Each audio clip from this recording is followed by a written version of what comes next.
Welcome to Sideline Sanity with me, Michele Tafoya, sponsored by Legacy Precious Metals. There has never been a better time to invest in precious metals.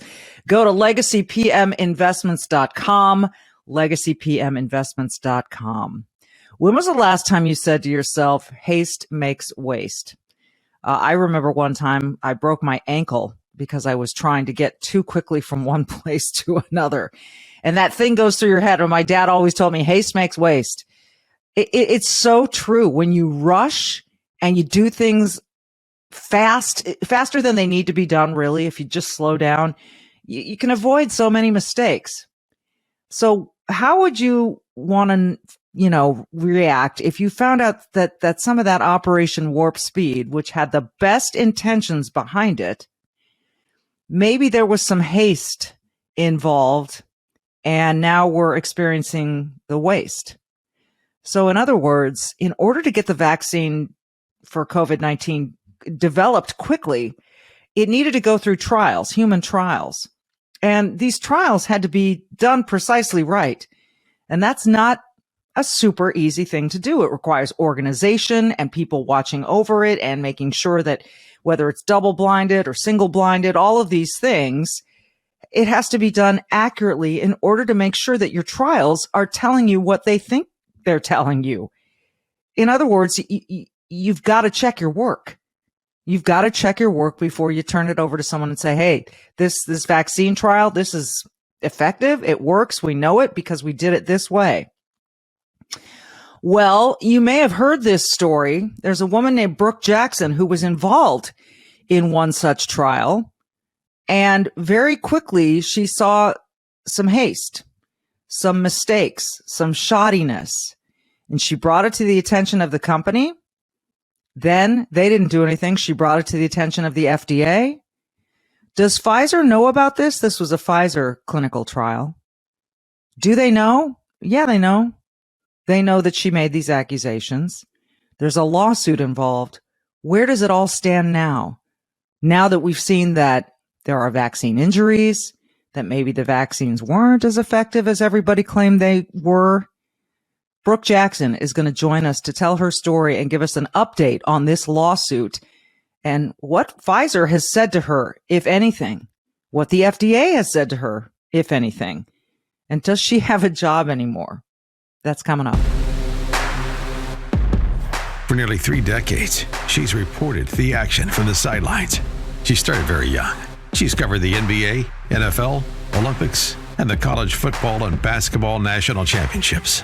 And now, during these insane times in our world, Michele Tafoya thinks we need a serious dose of sanity.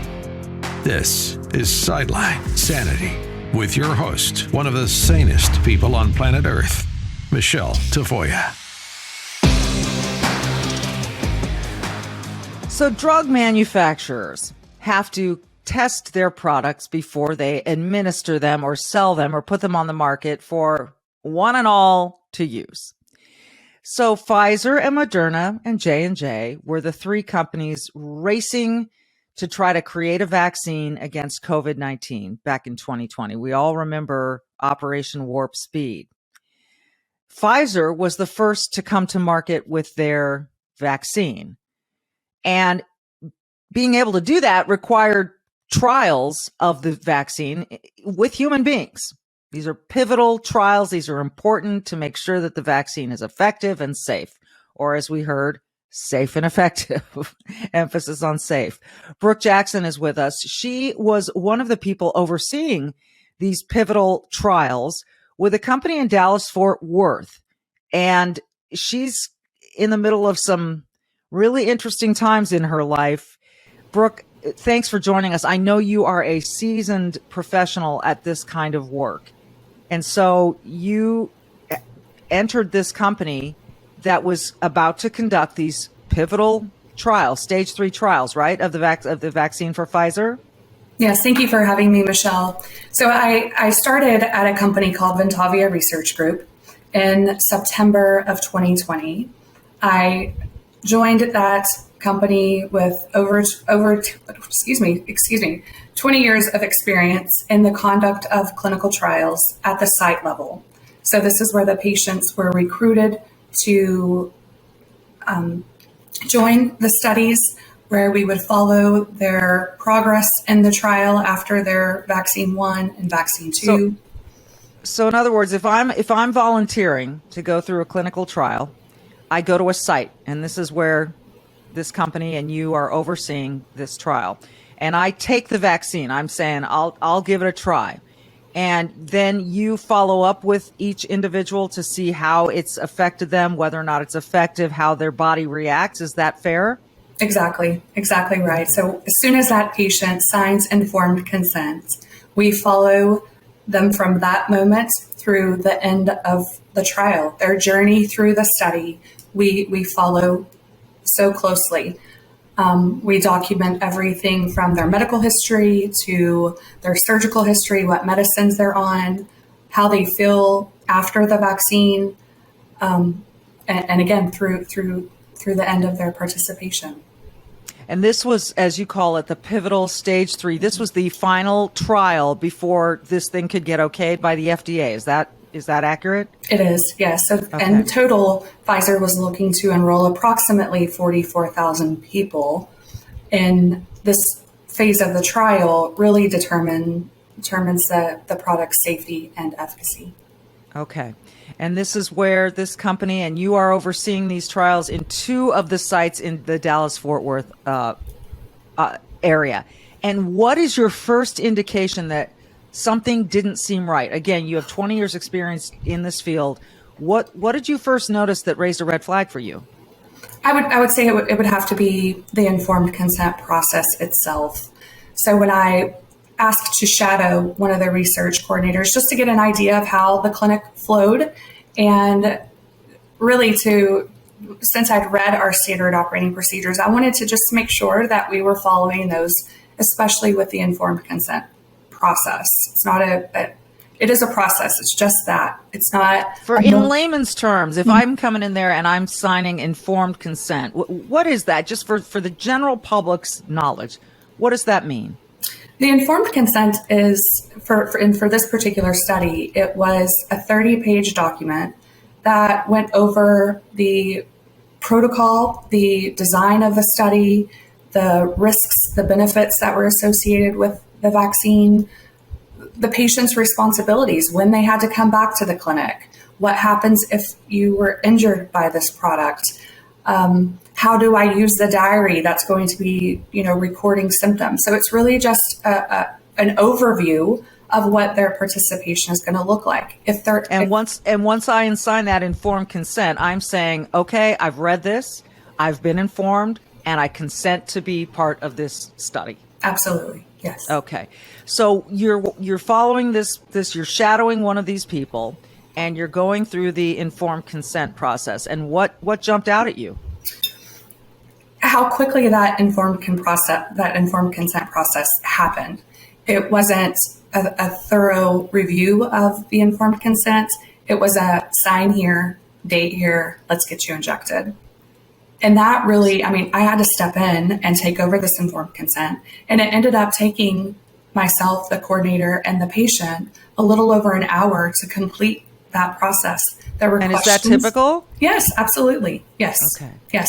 But, thinking back to when this trial was running, people were interested in participating. They wanted to do their part. They wanted to help bring a product to the market that could potentially end this pandemic and get everybody back to normal.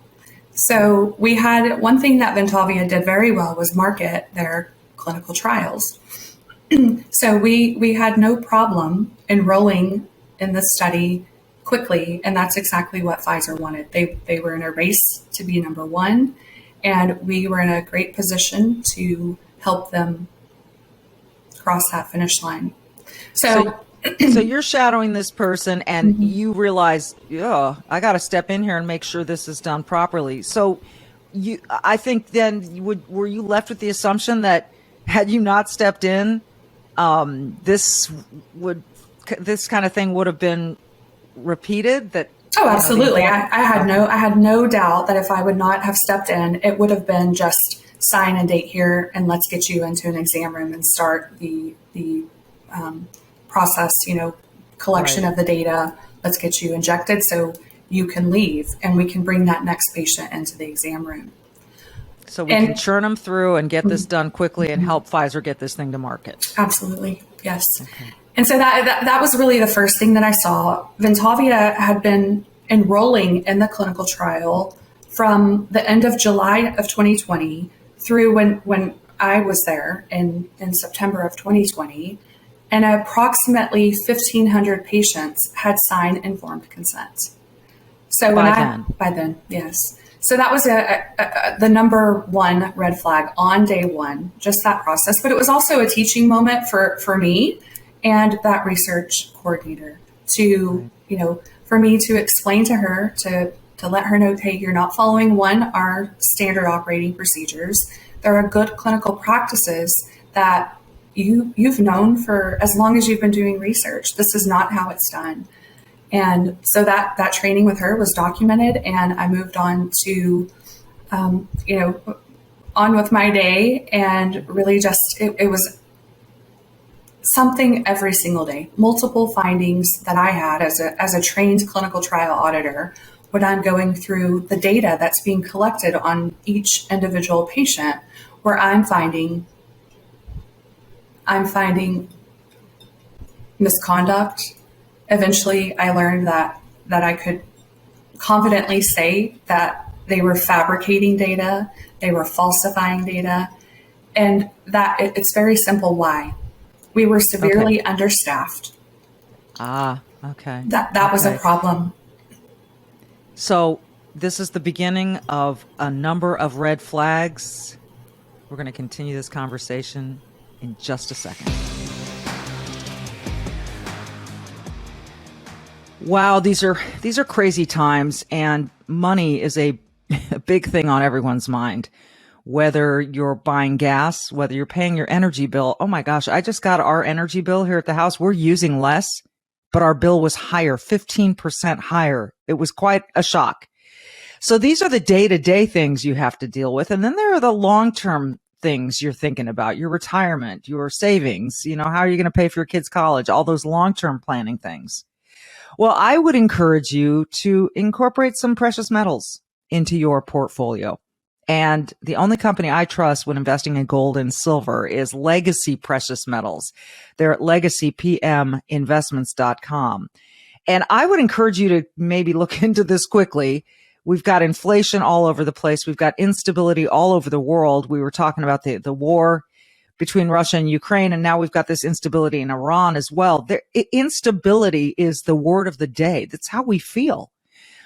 So gold and silver can provide some stability to your long-term planning. It's a wonderful long play when you're looking at your finances. And I would do it quick. Remember 2008? The folks who invested in gold saw huge gains while others lost their retirements. So let me direct you to Legacy Precious Metals. You can call them and speak to an IRA expert. The number is 866-528-1903, 866-528-1903. Or again, the website, and you can download their free investor's guide at the website, legacypminvestments.com, legacypminvestments.com.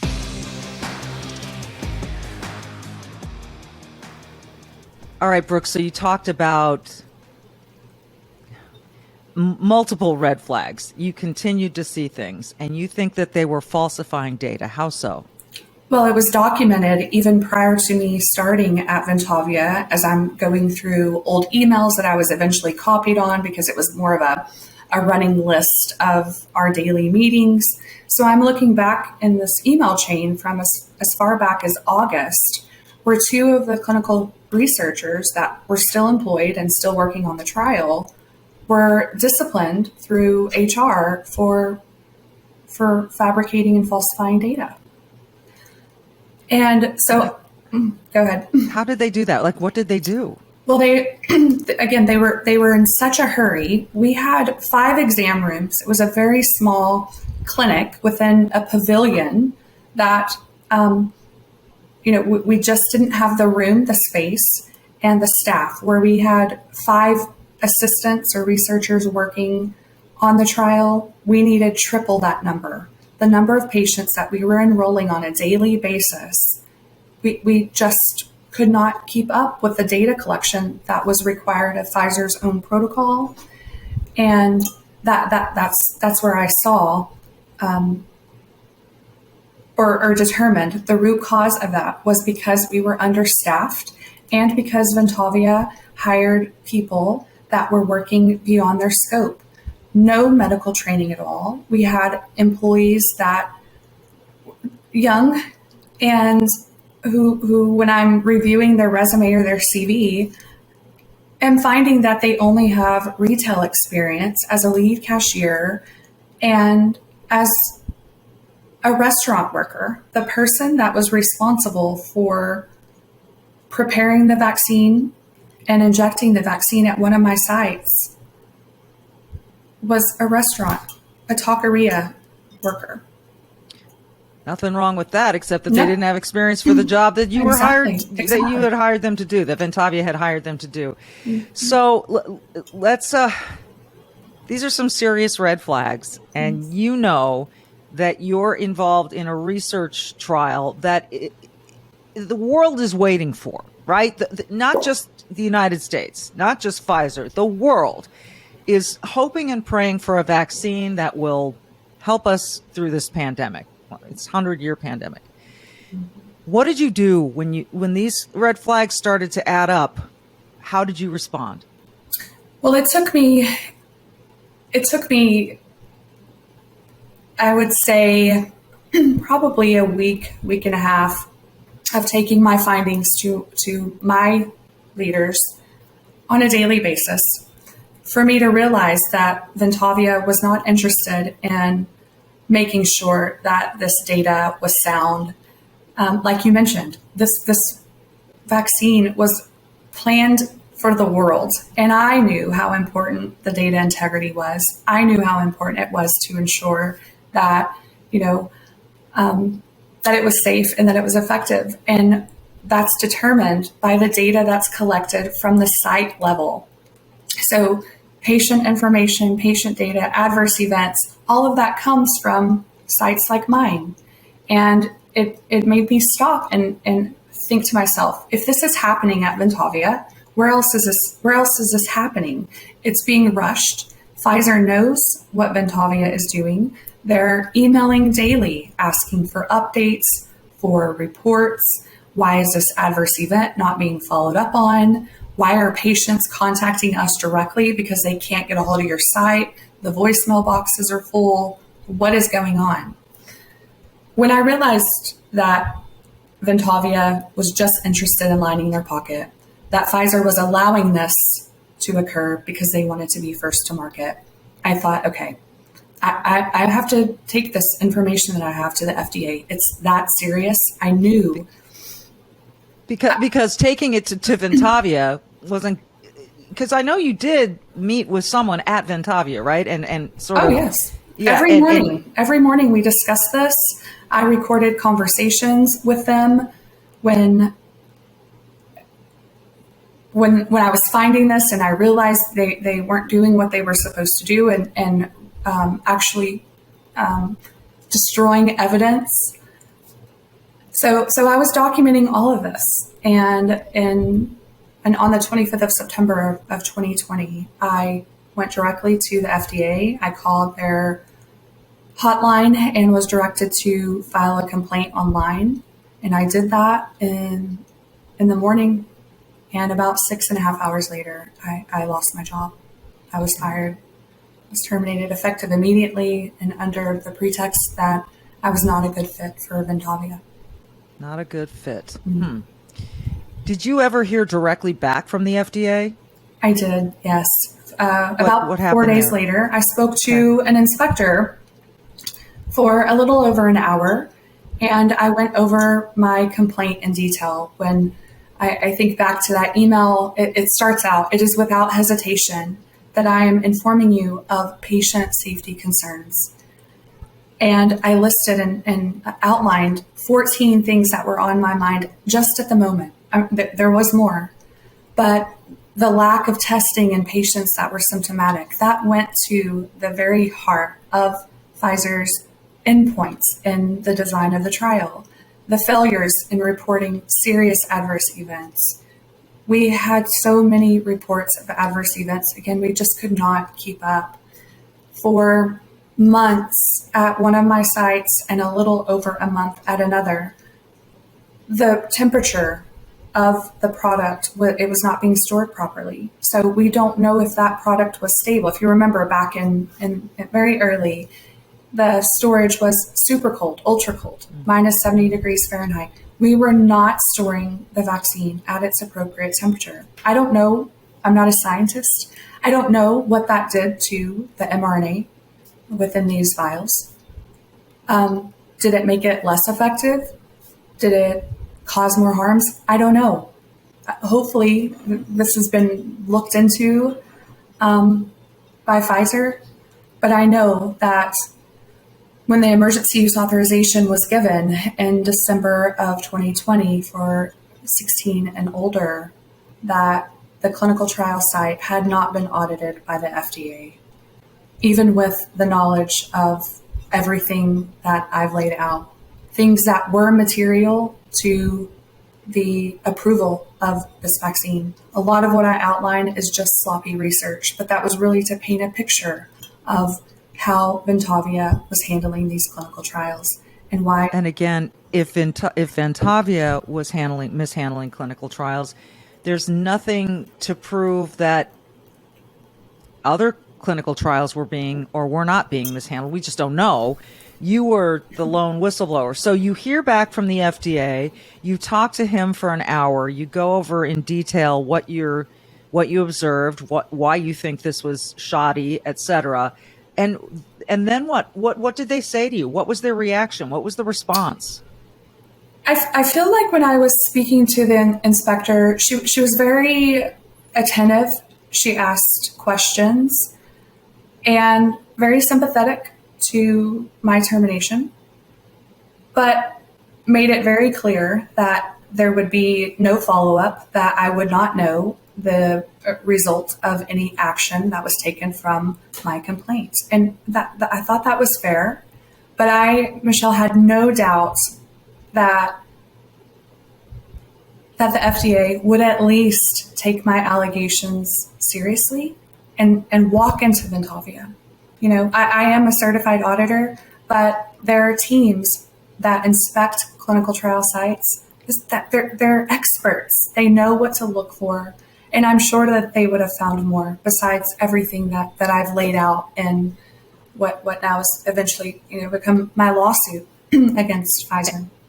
And you know for a fact that when the emergency use authorization was given in December of 2020, again, this is months after you were terminated and after you filed this complaint with the FDA, at that point, the FDA had not gone into Ventavia and looked at your complaints? Yes, ma'am. They have not. They never walked in. They never did anything with my complaint. There were 153 clinical trial sites that were participating in this trial. And prior to the emergency use authorization being granted, there were 6 clinical trial sites that were inspected by the FDA.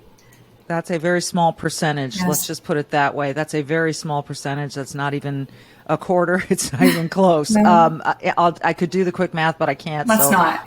But 6 out of 153 is a very small fraction. And I think yeah, go ahead. I think what's important, Michele, is for your audience to understand, and this is on FDA's own website, that the data that we collect at the clinical trial sites is collected on source documents. This is the first place where the clinical trial data is recorded, whether that's height, weight, blood pressure, physical exam. That data from those source documents is then manually entered into Pfizer's database. The final report is what Pfizer gives to the FDA. The FDA never sees the data that's actually collected at the site. They only see what Pfizer gives them. They tell you on their own website. We rely on the data from the pharmaceutical sponsor to determine a product's safety and efficacy. All right, Brooke. So you went to Ventavia directly. they fired you after they found out you went to the FDA. Did you ever go directly to Pfizer? I did, yes. I went to Pfizer directly several times throughout my 18 days of employment. Although I did that anonymously, and I wasn't ever able to reach somebody at Pfizer until the day after I was fired. I still remained anonymous, but I spoke to a Pfizer liaison directly that was involved with my clinical trial sites. And without saying my name, without using my own cell phone number, and without giving away too much information, I told him everything. He knew everything. So yes. And why was it important that he didn't know who you were? Because I was considering at that point, because I knew I'd been terminated wrongfully, considering, pursuing legal action. So I just didn't want that to interfere with a potential lawsuit that I had at the state level. So, a wrongful termination. So you have this conversation over the phone with Pfizer. How did you assess their response to what you were saying? They were very reluctant. He was very reluctant to speak to me. He actually wanted to end the conversation, and I told him, I said, listen, this is just so important. This is your job. You know that you've been trying to get to these clinical trial sites, and they've been preventing that from happening because of the pandemic. They weren't letting sponsors on site. You know which sites I'm talking about. Just go there. Just go there. So I really feel like, I come from a military family. I followed what I consider to be the chain of command in taking this information to my company, to Pfizer, to the FDA, and they failed me. They failed the public. They are responsible for where we are right now. I feel that so strongly. And when I realized, after the emergency use authorization was given and that they had not inspected Ventavia, that they chose to go to 6 other sites, not the one where they received this complaint, that I had to take it the next step. And through talking through some attorneys, I learned that because of Pfizer's misbranding of their product, because it's not as safe as they said it was, and it's not as effective as they said it was, that I had a False Claims Act case against them. So in January of 2021, I filed a $1.9 billion lawsuit against Pfizer and their contractor Ventavia and another contractor, Icon. And so you filed this lawsuit. Now, people are going to hear that number into the billions, and they're going to say, what is she up to here? How did that number become determined? Who came up with the number? Well, that number is actually going to increase, but that $1.9 billion was the original amount of the contract that was negotiated between Pfizer and the U.S. Department of Defense for the purchase of that original 100 million dose vaccine of the vaccine. Okay. So that's where is that came from. Gotcha. All right, so that makes sense. So you file this lawsuit, and what happened? Well, interestingly, in the type of case that I filed, a False Claims Act, or sometimes you'll hear it referred to as a QTAM action, the case immediately, once filed in the court, goes under seal. And the reason it goes under seal is so that the defendants, in this case, Ventavia, Pfizer, and Icon, are not tipped off to an investigation by the Department of Justice. Okay. That original seal is for 60 days. So that took us to March of 2021. So I'm gagged. I can't talk about this case. I can't discuss it with anybody while I'm watching this vaccination program roll out to now our children and mandated in our military and for our first responders. And I'm meeting vaccine injured for the first time. And it was so disappointing to know that the U.S. government had an initial 60 days to investigate and to learn in March of 2021 that nothing had been done. Nothing. Still So no in that 60 investigation. days that the lawsuit gets sealed for 60 days so the government can investigate, and they didn't. No. So then it becomes unsealed. No, what the government did was request a 6-month extension, which they were granted. So it's under seal for another 6 months. I can't talk about it. I'm waiting while, they're doing whatever. I know they've never been there. They've never been to Ventavia. Any investigation would have been internal. And I know that because of the documents that we had to sue the FDA for to be released, now and instead of 75 years from now, through those documents that were submitted as part of the package for their license to the FDA, we know which clinical trial sites have been inspected, and Ventavia Research Group is not one of them. So the 6 months of the seal obviously ends, and still what? So that took us to September of 2021. And I, have been and was in constant communication with my attorneys. The weight on my heart, knowing that I had this, what I felt like was a secret that I couldn't share with the public.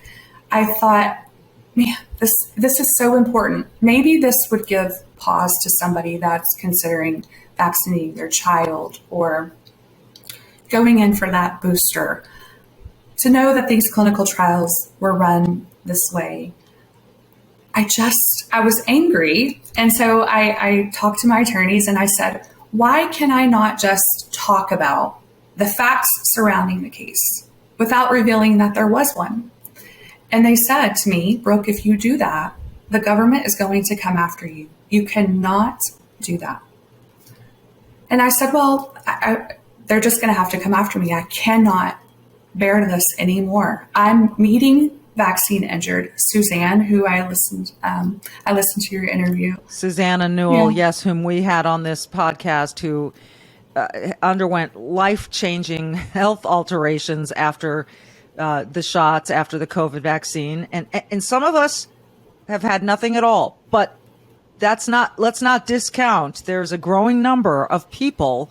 The myocarditis we know about in boys, we know about people like Susanna, and there's a growing list of claims of vaccine injury. So you're meeting these people and you're thinking to yourself, my heart was broken. I, for months, begged somebody just to listen to me, go into this clinical trial site, see what they're doing. There's so many serious adverse events that are not being reported. Cardiac events, pregnancy. We're finding things at my site that were material to where we are today and all these approvals that were given. And I felt whatever was going to happen, whatever the government was going to do, they were just going to have to do it. I had to come forward. And so in all of this, I'm not into politics. We're very outdoorsy type people. We don't watch a lot of TV. My kids do have cell phones, but they're monitored very closely. We don't let them do TikTok or Facebook or any of that. But I understood just by when we did happen to flip on the television that I couldn't take the documents that I had to one news station because I would be discounted by another. Yes.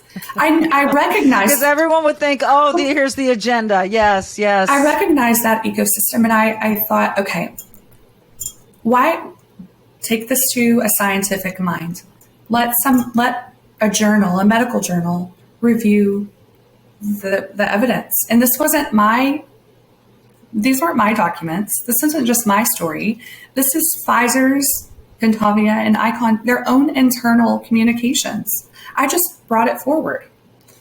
I'm kind of just a narrator. I'm showing you through their own documents what's happening. And so that's where we were. Sorry, I have to take a drink. That's okay. You're doing great. Thank you. So which medical journal did you choose, Brooke? I took it to the British Medical Journal, and I did that because in all the years that I've been doing research, I'd only ever read one person, one editor, who was calling for transparency in clinical research. And for part of what's submitted to the FDA when they're reviewing a product's safety and efficacy, calling for that individual clinical trial data from each patient. And again, remember, that's the source documents that I'm talking about. That's right. collected at the individual site for each patient that's enrolled, 44,000 of them. We need that individual patient data. And the editor, one of the editors at the BMJ, was the only one that I'd ever read calling for that. So I sent him an email, and we started communicating, and he put me in touch with a journalist by the name of Paul Thacker. And for a long time, Paul and I went through these documents. There were other employees at Ventavia that were coming forward and corroborating what I was saying. My direct boss, my line manager, was fired for bringing up the same concerns that I brought up months ago. So he was interviewing, these other, I guess, whistleblower. Basically, yeah. they're corroborating witnesses, Absolutely. right? I mean, they were corroborating exactly what you had seen. Absolutely, yes. Okay. So for months, we went through this evidence, and the peer-reviewed article was published in the BMJ on November 2nd of 2021.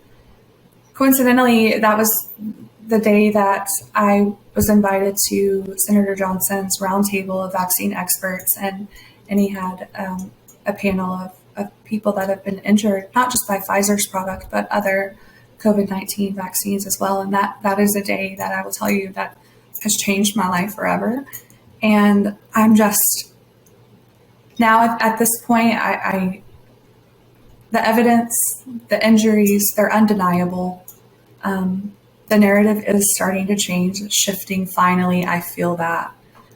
I see it too. I mean, if you flash back 2 years ago, you weren't allowed to question anything. If you did question something, you were canceled, you were called names, you were people treated you like you were a moron, and all the rest. The insults against people thrown at people who didn't want to get the vaccine were hideous.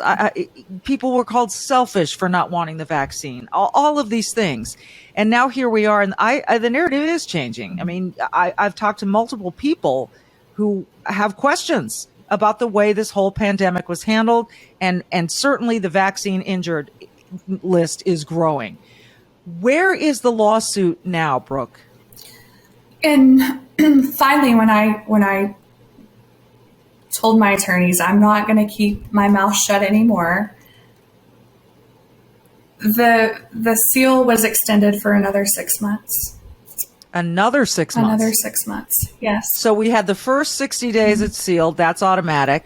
The government applies and gets another 6 months. Then they got an additional 6 months? He did, yes.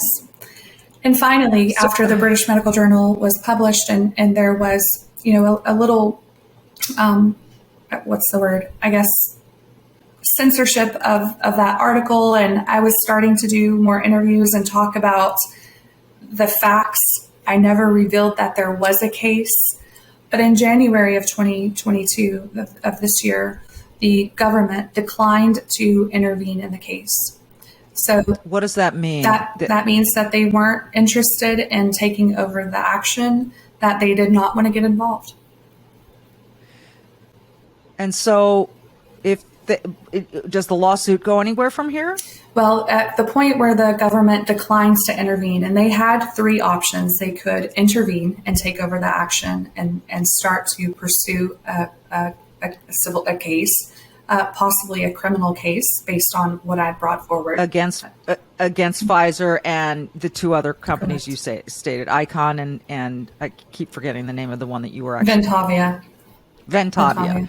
Sorry. Okay. So the government could have stepped in and said, we'll take it from here and we'll file the lawsuit. That was one option. The second option would have been to decline to intervene. That is what they did. The third option would have been to dismiss the case. The government has the authority to dismiss my case with prejudice and not allow it to go forward. They chose not to do that. They just chose not to get involved.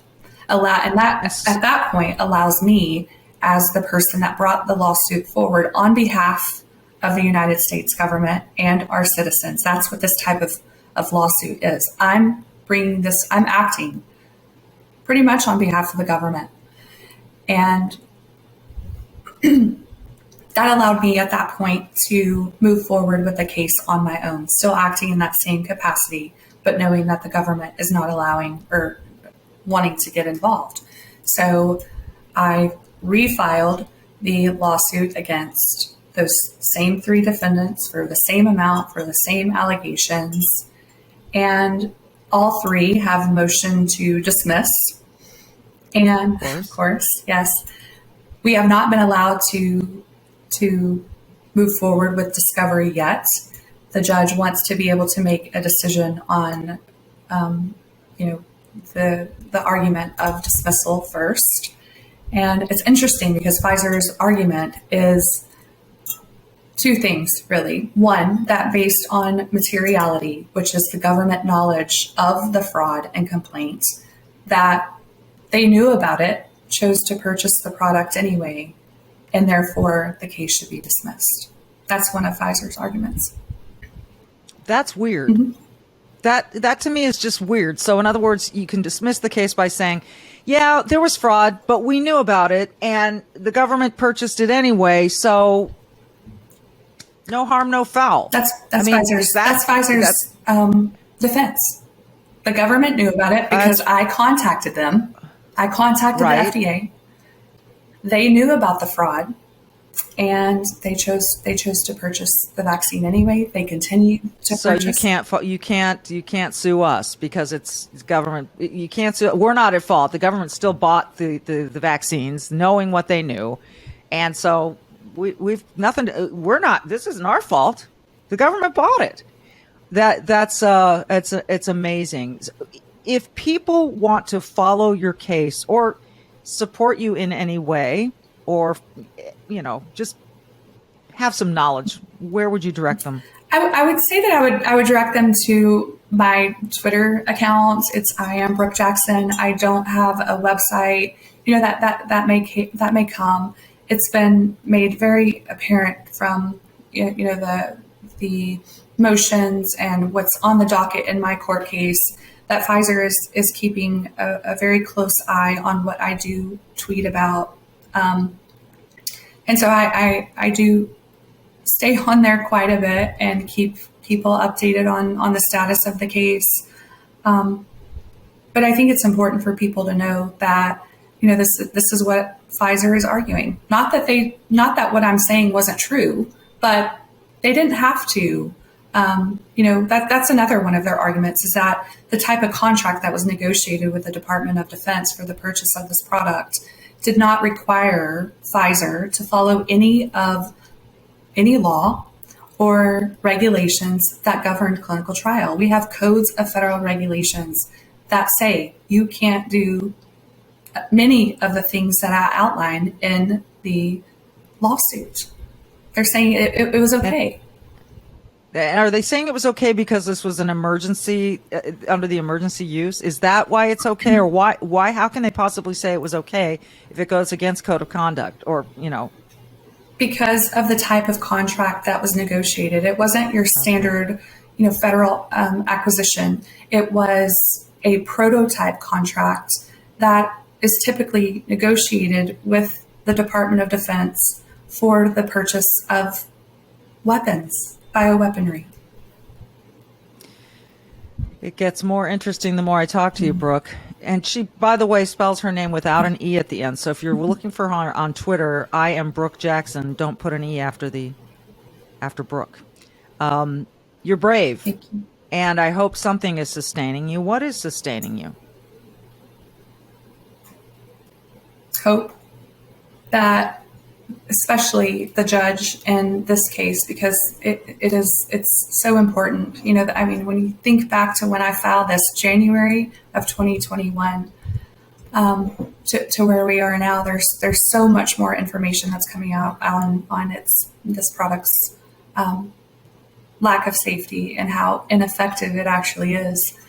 And it's hope. I hope that the judge, abides by the oath that he took when taking his position, and rules on fact and law only. That there's nothing injected into his decision like there has been into No pun intended. no pun, but into our public health and into our medical journals and into our media. There cannot be any bias there. And that's what I'm hopeful for. And that hope is for the people that have been injured by this vaccine, because, if there is any success from this lawsuit, that's going to a vaccine injured fund. I've said from the very beginning, if I do and am successful, that money's going towards what I've seen. And when you see somebody that's been injured by these products face to face, it will change your life. Yeah, it did mine too, Brooke. I met with a handful of them here in the Twin Cities of Minnesota, and I was floored. And they do need the money because many of them are spending. One woman told me she was out $20,000 worth of treatment, and I nearly fell over, and she said, "That's nothing." She said, "I'll tell you about people who have spent $120,000 trying to get their health back." And so, like I said, you're brave, and I appreciate that. And we are going to continue to follow this case really closely here on Sideline Sanity. Folks, again, you can follow her at I am Brook Jackson, no E after Brooke, and see how things are going. Thank you. This is really important. Thank you for doing what you're doing and giving those a voice. It's just a smidgen, but I'm one of those that believes that every smidgen adds up and counts. So we're doing our part here. And thank you for what you're doing, Brooke. This has been Sideline Sanity. I'm Michele Tafoya. Be brave, do good. Follow us at Sideline Sanity, and follow her at I am Brook Jackson.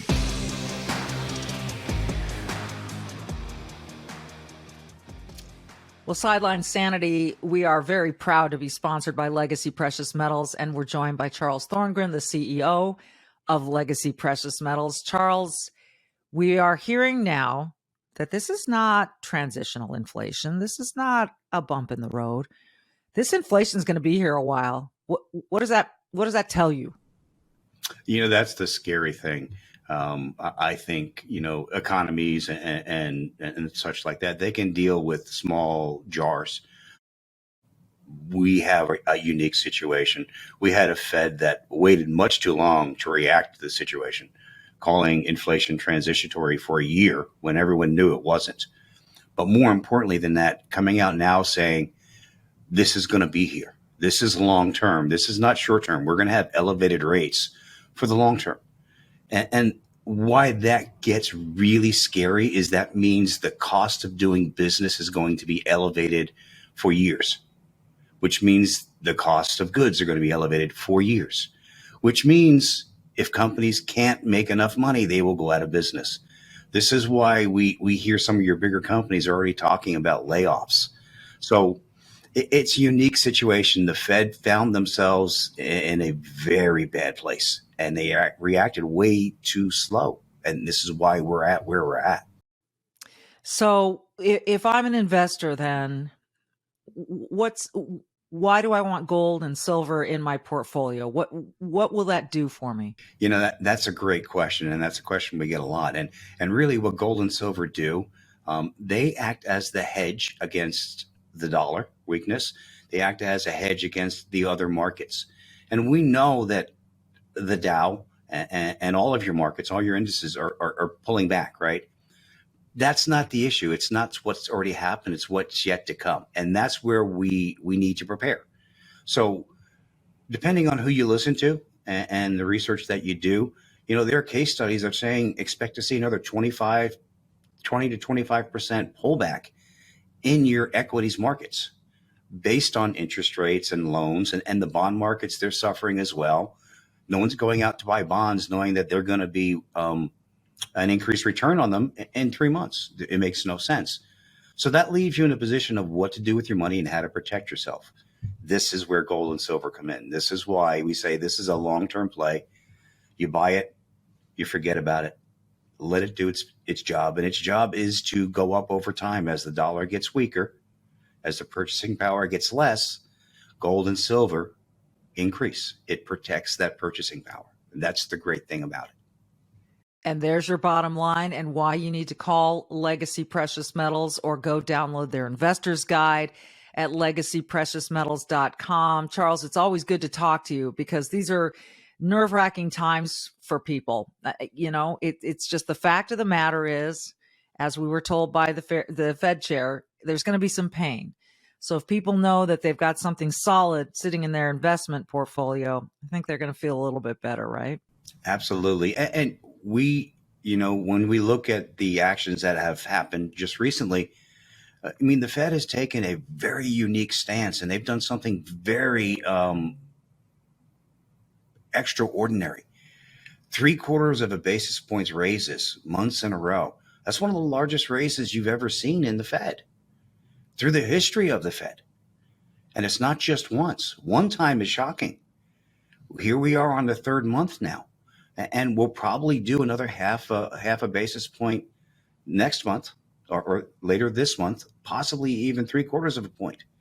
So when you look at that and you say that number is going to grow to where the Fed interest rates will be about 5%, unheard of. That means the interest rate to you and I, if that's what banks pay to borrow money, we're going to see, credit cards will probably be over 28, 30% again. You're going to see home loans coming in 9, 10, possibly even 11%. And it's a scary time. And this is why we say, okay, know that it's coming. Don't be afraid. You now are aware, so now you can protect yourself. And that's what we help people do. Don't be afraid. Prepare. Just prepare yourself. And like I say every day, I trust Legacy Precious Metals when it comes to investing in gold and silver. So go to legacypminvestments.com, legacypminvestments.com. Charles and his group can answer any and all of your questions. Charles, thank you so much. My pleasure as always.